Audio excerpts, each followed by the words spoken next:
શ્રી પરમાત્મને નમઃ. ભક્તજનો, આજના વિડીયોમાં આપણે જાણીશું શ્રીમદ ભગવદ્ ગીતા અધ્યાય 11મો સાંભળતા પહેલાં ચાલો સાંભળીએ શ્રી ગીતાજીનો મહિમા. કારણ કે શ્રી ગીતાજીનું મહાત્મય વગરનો કોઈ પણ અધ્યાય ભગવાન દ્વારા સ્વીકારવામાં આવતો નથી. શ્રી ગીતાજીનો મહિમા. ખરેખર તો શ્રીમદ ભગવદ્ ગીતાના મહાત્મયનું વર્ણન કરવાનું કોઈનામાંય સામર્થ્ય નથી, કારણ કે આ એક ઘણો રહસ્યમય ગ્રંથ છે. આમાં સકળ વેદોના સારનો સંગ્રહ કરી લેવામાં આવ્યો છે. આની સંસ્કૃત ભાષા એટલી સુંદર અને સરળ છે કે ઘણો ઓછો અભ્યાસ કરવાથી માણસ એને સરળતાથી સમજી શકે, પરંતુ એનો આશય એટલો ગંભીર છે કે આજીવન નિરંતર અભ્યાસ કરતા રહેવા છતાંય એનો આરો નથી આવતો. રોજે રોજ નવા ભાવો ઉપજતા રહે છે, માટે આ ગ્રંથ હંમેશા નવીનતાથી ભર્યો રહે છે. તેમજ એકાગ્ર ચિત્ત થઈને શ્રદ્ધા ભક્તિ સાથે વિચારવાથી આના પદે પદે પરમ રહસ્ય છુપાયેલું પ્રત્યક્ષપણે જણાઈ આવે છે. ભગવાનના ગુણ, પ્રભાવ અને મર્મનું વર્ણન જેવું ગીતા શાસ્ત્રમાં કરવામાં આવ્યું છે એવું અન્ય કોઈ ગ્રંથમાં જોવું મુશ્કેલ છે, કારણ કે મોટા ભાગના ગ્રંથોમાં ઘણી ભાગે કંઈ ને કંઈ સાંસારિક વિષય ભળેલો રહે છે. ગીતા ભગવાનનો શ્વાસ છે, હૃદય છે અને ભગવાનની વાંગમયી મૂર્તિ છે, જેના હૃદયમાં, વાણીમાં, શરીરમાં તેમજ સઘળી ઇન્દ્રિયો અને એમની ક્રિયાઓમાં ગીતા ઉતરી ગઈ હોય એ માણસ સાક્ષાત ગીતાની મૂર્તિ છે. એના દર્શન, સ્પર્શ, ભાષણ તથા ચિંતન કરવાથી બીજા માણસો પરમ પવિત્ર બને છે. પછી એનું આજ્ઞાપાલન કે અનુકરણ કરનારાઓની તો વાત જ શી. ખરેખર ગીતાજીની તોલે સંસારમાં યજ્ઞ, દાન, તપ, તીર્થ, વ્રત, સંયમ કે ઉપવાસ વગેરે કશું જ નથી. ગીતા સાક્ષાત ભગવાન શ્રી કૃષ્ણના મુખારવિંદમાંથી નિસરેલી વાણી છે. એનું સંકલન કરનારા શ્રી વ્યાસજી છે. ભગવાન શ્રી કૃષ્ણે પોતાના ઉપદેશનો ઘણો ખરો અંશ પદ્યોમાં જ કહ્યો હતો, જેને શ્રી વ્યાસજીએ એમનો એમ ઉતારી લીધો. થોડો ઘણો અંશ કે જે એમણે ગદ્યમાં કહ્યો હતો એને વ્યાસજીએ પોતે શ્લોકબદ્ધ કરી દીધો. સાથે સાથે અર્જુન, સંજય તથા ધૃતરાષ્ટ્રના વચનોને પોતાની ભાષામાં શ્લોકબદ્ધ કરીને ઢાળી દીધા અને આ 700 શ્લોકોના આખાય ગ્રંથને 18 અધ્યાયોમાં વિભાજિત કરીને મહાભારતમાં મૂકી દીધો, જે આજે આપણને આ રૂપમાં મળ્યો છે. ભગવાને શ્રીમદ ભગવદ્ ગીતા રૂપી એક એવું અનુપમ શાસ્ત્ર કહ્યું છે, જેમાં એક પણ શબ્દ સદુપદેશ વિનાનો નથી. શ્રી વેદવ્યાસજીએ મહાભારતમાં ગીતાજીનું વર્ણન કર્યા બાદ કહ્યું છે, ગીતા સુગીતા કર્તવ્યા કિમન્યે શાસ્ત્ર વિસ્તરેઃ યા સ્વયં પદ્મનાભસ્ય મુખ પદ્માધ વિનિશ્રુતા. ગીતા સુગીતા કરવા યોગ્ય છે, એટલે કે શ્રી ગીતાજીને સારી પેઠે વાંચી અર્થ અને ભાવ સમેત અંતઃકરણમાં ધારણ કરવી જોઈએ, કે જે સ્વયં પદ્મનાભ ભગવાન શ્રી વિષ્ણુના મુખ કમળમાંથી નિસરી છે. બીજા બધા શાસ્ત્રોના વિસ્તારથી સો હેતુ સરવાનું સ્વયં ભગવાને પણ આનું મહાત્મય વર્ણવ્યું છે. આ ગીતા શાસ્ત્ર માટે મનુષ્ય માત્ર અધિકારી છે, ભલે એ કોઈ પણ વર્ણ કે આશ્રમનો કેમ ન હોય. માત્ર હૃદયમાં ભગવાન પ્રત્યે અતૂટ શ્રદ્ધા અને ભક્તિભાવ હોવા જોઈએ, કારણ કે ભગવાને પોતાના ભક્તોમાં જ આનો પ્રચાર કરવાની આજ્ઞા આપી છે, તથા એ પણ કહ્યું છે કે સ્ત્રી, વૈશ્ય, શૂદ્ર કે પાપ યોનિના માણસો પણ મારા પરાયણ થઈને પરમ ગતિને પામે છે. પોતપોતાના સ્વાભાવિક કર્મો વડે મારી પૂજા કરીને માણસો પરમ સિદ્ધિને પામે છે. આ બધી બાબતો પર વિચાર કરવાથી એમ જણાય કે પરમાત્માની પ્રાપ્તિમાં સૌનો અધિકાર છે. છતાં પણ આ વિષયનો મર્મ ન સમજવાને કારણે ઘણા ખરા જેમણે શ્રી ગીતાજીનું કેવળ નામ સાંભળ્યું છે એવા માણસો કહે છે, ગીતા માત્ર સંન્યાસીઓ માટે જ છે. તેઓ પોતાના સંતાનોને પણ ગીતાના જ્ઞાનથી પોતાનું બાળક ક્યાંક સંન્યાસી ન બની જાય એ ભય રાખે છે. પરંતુ એમણે વિચારવું જોઈએ કે મોહને લીધે ક્ષાત્ર ધર્મથી વિમુખ થઈ ભિક્ષાના અન્નથી નિર્વાહ કરવા માટે તૈયાર થયેલા અર્જુને જે પરમ રહસ્ય ગીતાના ઉપદેશથી આજીવન ગૃહસ્થીમાં રહીને પોતાના કર્તવ્યનું પાલન કર્યું, એ ગીતા શાસ્ત્રનું આવું અવળું પરિણામ કેવી રીતે આવી શકે? માટે કલ્યાણ ઈચ્છનારા માણસોને માટે એ ઉચિત છે કે મોહ છોડીને પૂરેપૂરી શ્રદ્ધા અને ભક્તિભાવ સાથે પોતાના સંતાનોને અર્થ અને ભાવ સહિત શ્રી ગીતાજીનું અધ્યયન કરાવે તથા પોતે પણ આનું વાંચન અને મનન કરતા રહીને ભગવાનની આજ્ઞા અનુસાર સાધન કરવામાં તત્પર થઈ જાય. કારણ કે અતિ દુર્લભ માનવ શરીર પામીને પોતાના અમૂલ્ય સમયની એક ક્ષણ પણ દુઃખ મૂલક ક્ષણભંગુર ભોગો ભોગવવામાં નષ્ટ કરવી એ ઉચિત નથી. શ્રી ગીતા મહાત્મ્ય સંપૂર્ણ. ભક્તજનો, આગળના વિડીયોમાં આપણે અધ્યાય 1-10 સાંભળ્યા. હવે ચાલો સાંભળીએ એકાદશ અધ્યાય. વિશ્વરૂપ દર્શન યોગ. અર્જુન ઉવાચ. મદનુગ્રહાય પરમમ ગુહ્ય મધ્યાત્મ સંજ્ઞિતમ યત્વયોક્તમ વચસ્તેન મોહોયમ વિગતો મમ. અર્જુન બોલ્યા, મારા પર અનુકંપા કરીને આપે જે પરમ ગોપનીય અધ્યાત્મ વિષયક ઉપદેશ કહ્યો એનાથી મારું આ અજ્ઞાન નાશ પામી ચૂક્યું છે. કેમ કે હે કમલનયન, મેં આપની પાસેથી ભૂતોની ઉત્પત્તિ પ્રલય વિસ્તારપૂર્વક સાંભળ્યા તથા આપનો અવિનાશી મહિમા પણ સાંભળ્યો. હે પરમેશ્વર, આપ પોતાને જેવા કહો છો એ ખરેખર એમ જ છે. છતાં પણ હે પુરુષોત્તમ, આપના જ્ઞાન, ઐશ્વર્ય, શક્તિ, બળ, વીર્ય અને તેજથી યુક્ત ઈશ્વરીય રૂપને હું પ્રત્યક્ષ જોવા માંગુ છું. હે પ્રભુ, જો મારા વડે આપનું એ રૂપ જોવાનું શક્ય છે એમ આપ માનતા હો તો હે યોગેશ્વર, આપ પોતાના એ અવિનાશી સ્વરૂપનું મને દર્શન કરાવો. શ્રી ભગવાન બોલ્યા, હે પાર્થ, હવે તું મારા સેંકડો હજારો વિવિધ પ્રકારના વિવિધ રંગી તથા વિવિધ આકૃતિના અલૌકિક રૂપોને જો. હે ભરતવંશી, મારામાં અદિતિના 12 પુત્રોને, 8 વસુઓને, 11 રુદ્રોને, 2 અશ્વિની કુમારોને અને 49 મરુદગણોને જો. તથા બીજા પણ ઘણા બધા આ પહેલાં ન જોયેલા આશ્ચર્યમય રૂપોને જો. હે નિંદ્રાને જીતનાર, હમણાં જ આ મારા શરીરમાં એક સ્થળે રહેલા ચર અને અચર સહિત આખા બ્રહ્માંડને જો.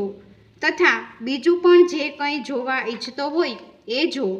પરંતુ મને તું આ પોતાના સ્થૂળ ચક્ષુઓથી જોઈ શકવા ચોક્કસપણે સમર્થ નથી.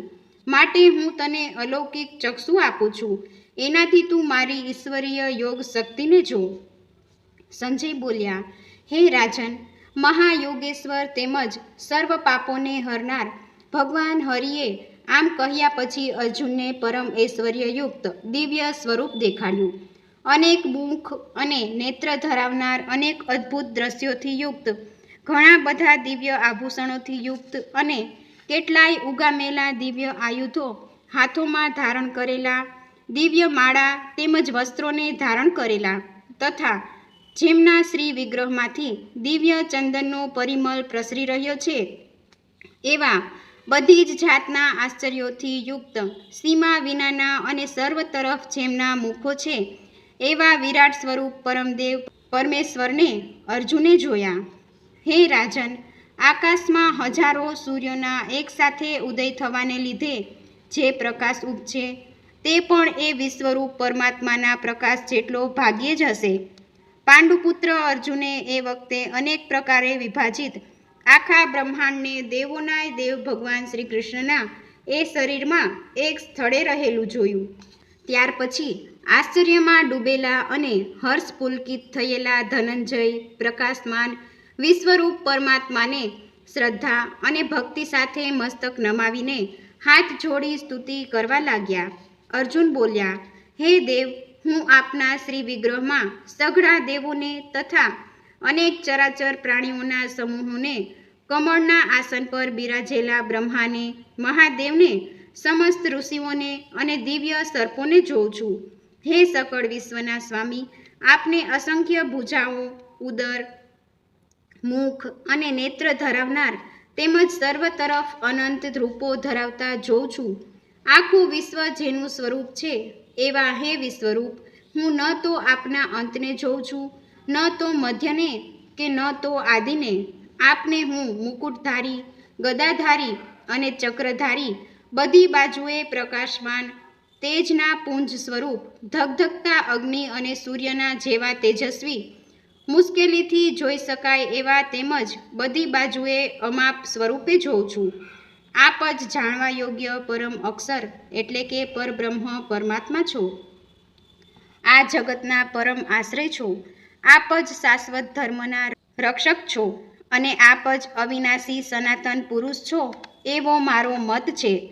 આપને આદિ, મધ્ય અને અંત વિનાના અનંત સામર્થ્ય ધરાવનાર, અપાર ભુજા ધરાવનાર, ચંદ્ર સૂર્યરૂપી નેત્રો ધરાવતા, પ્રદીપ્ત અગ્નિરૂપી મુખ ધરાવતા અને પોતાના તેજથી બ્રહ્માંડને સંતાપતા જોઉં છું. હે મહાત્મન, સ્વર્ગ અને પૃથ્વીની વચ્ચેનું આ સંપૂર્ણ આકાશ તથા સઘળી દિશાઓ માત્ર આપનાથી જ વ્યાપેલા છે. તેમજ આપના આ અદ્ભુત અને ભયાવહ રૂપને જોઈને ત્રણેય લોક ભયના માર્યા કાપી રહ્યા છે. પેલા દેવતાઓના સમૂહો આપનામાં પ્રવેશી રહ્યા છે તથા કેટલાક ભયના માર્યા હાથ જોડીને આપના નામ અને ગુણનું ગાન કરી રહ્યા છે. મહર્ષિ તેમજ સિદ્ધોના સમુદાયો કલ્યાણ થાઓ એમ કહીને કેટલાય ઉત્તમ સ્તોત્રો દ્વારા આપની સ્તુતિ કરી રહ્યા છે. જે 11 રુદ્રો અને 12 આદિત્યો તથા 8 વસુઓ, 12 સાધ્યો, 10 વિશ્વદેવો, 2 અશ્વિની કુમારો, મરુદગણ અને પિતૃઓનો સમુદાય તથા ગંધર્વ, યક્ષ, રાક્ષસ અને સિદ્ધોના સમુદાયો છે એ બધાય છક થઈને આપને જોઈ રહ્યા છે. હે મહાબાહો, આપના ઘણા મુખ અને નયનોથી યુક્ત ઘણા હાથ, જંઘા અને ચરણ ધરાવતા, અનેક ઉદરો ધરાવતા, ઘણી બધી દાઢોને કારણે અત્યંત વિકરાળ મહાન રૂપને જોઈને બધા લોકો વ્યાકુળ થઈ રહ્યા છે. તેમજ હું પણ આકુળ વ્યાકુળ થઈ રહ્યો છું. કેમ કે હે વિષ્ણુ, ગગનચુંબી, દેદીપ્યમાન, અનેક વર્ણોથી યુક્ત તથા ફાડેલા મુખ અને પ્રકાશમાન વિશાળ નેત્રો ધરાવતા આપને જોઈને ડરેલા અંતઃકરણનો હું ધીરજ કે શાંતિ નથી પામતો. તીણી દાઢોને લીધે વિકરાળ અને પ્રલયકાળના અગ્નિ જેવા પ્રજ્વળેલા આપના મુખને જોઈને હું દિશાઓને નથી ઓળખી શકતો અને સુખ પણ નથી પામી શકતો. માટે હે દેવોના સ્વામી, હે જગતના આધાર, આપ પ્રસન્ન થાઓ. ધૃતરાષ્ટ્રના પેલા બધા જ પુત્રો રાજાઓના સમૂહ સમેત આપનામાં પ્રવેશી રહ્યા છે અને પિતામહ ભીષ્મ, દ્રોણાચાર્ય તથા પેલો કર્ણ અને આપણા પક્ષના પણ મુખ્ય યોદ્ધાઓ સમેત એકે એક તીણી દાઢોને લીધે વિકરાળ આપના ભયાવહ મુખોમાં ઘણા વેગથી દોડીને પ્રવેશી રહ્યા છે.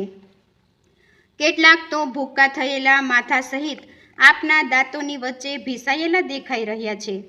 જેમ નદીઓના અનેક જળ પ્રવાહો સહજ રીતે સાગર તરફ દોડે છે એટલે કે સાગરમાં સમાઈ જાય છે, એ જ રીતે નરક લોકના શ્રેષ્ઠ શૂરવીરો પણ આપના પ્રજ્વળતા મુખોમાં પ્રવેશી રહ્યા છે એટલે કે આપનામાં લીન થઈ રહ્યા છે.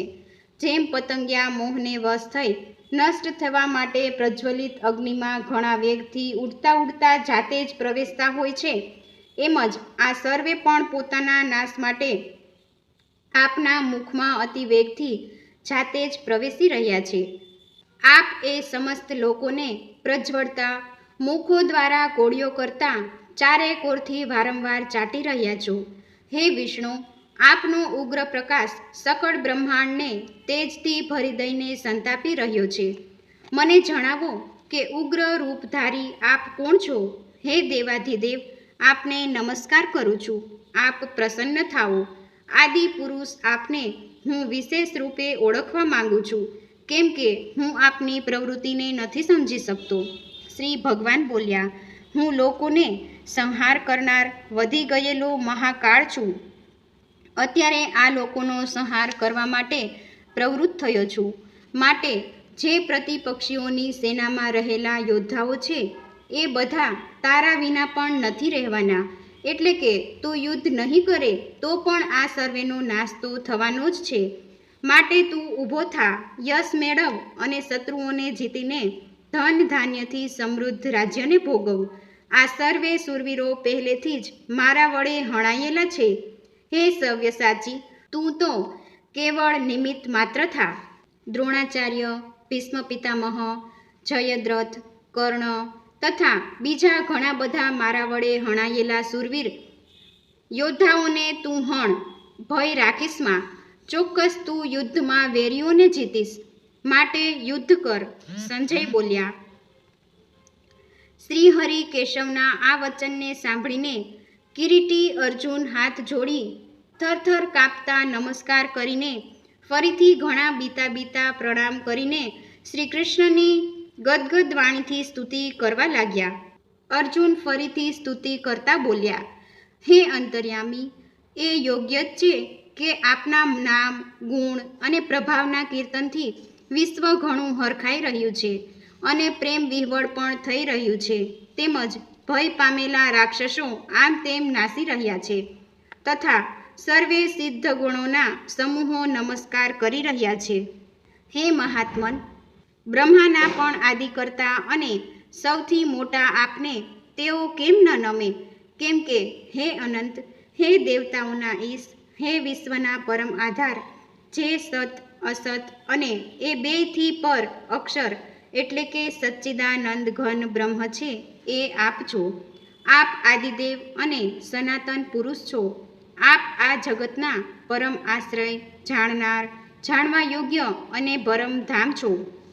હે અનંત રૂપ, આપનાથી આ આખું વિશ્વ વ્યાપેલું એટલે કે પરિપૂર્ણ છે. આપ વાયુ, યમ, અગ્નિ, વરુણ, ચંદ્રમા અને પ્રજાના સ્વામી બ્રહ્મા છો તથા બ્રહ્માના પણ પિતા છો. આપને વારંવાર નમસ્કાર હો, હજારો વાર નમસ્કાર તથા ફરી પાછા એથી પણ વધારે વાર નમસ્કાર. હે અનંત સામર્થ્ય ધરાવનાર, આપને આગળથી તેમજ પાછળથી પણ નમસ્કાર.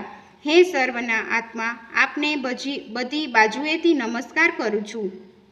કેમ કે અનંત પરાક્રમી આપ આખા બ્રહ્માંડને વ્યાપીને રહેલા છો. માટે આપ જ સર્વરૂપ છો. આપના આ પ્રભાવને નહીં જાણતા તમે મારા સખા છો એમ માનીને પ્રેમથી કે પ્રમાદથી પણ મેં હે શ્રી કૃષ્ણ, હે યાદવ, હે સખા એ પ્રમાણે જે કંઈ વગર વિચારીએ અવજ્ઞાપૂર્વક કહ્યું છે.